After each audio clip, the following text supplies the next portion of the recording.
Kung patagalan ng battery life mga Lodi ay nako ibahin nyo tong Tranyo handheld fan idol. So unbox natin. So alam niyo naman mga Lodi basta Tranyo, 'di ba puro power bank 'yan. Kaya guys, eto. Talaga namang hindi tinipid mga Lodi pagdating sa kanyang battery life mga idol. So, at hindi lang 'yun mga Lodi in fairness mga Lodi, ang ganda ng kulay pati yung kanyang design. At hindi lang 'yun guys So natitilt pala siya guys like this. Okay. Ito yung charging port, turn on button mga idol. Tapos meron siyang LED screen dito na makikita mo yung battery percentage pati yung lakas ng hangin. So todo natin. Yan guys up to 100 fan speed na rin idol. Ang lakas ng hangin nito. Tignan mo naman.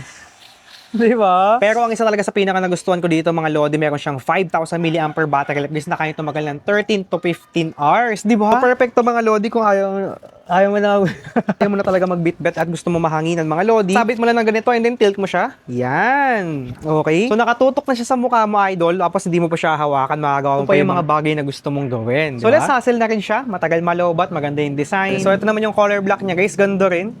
Pag mas gusto ko yung color black na tapos meron touch of orange tapos green yung kanyang logo, di ba? Ang ganda. Kaya kung naghanap ka ng pangmatagalang handheld fan ngayong tag-init mga Lodi, ay naku, check mo sa yellow basket natin to. Maraming salamat. Bye!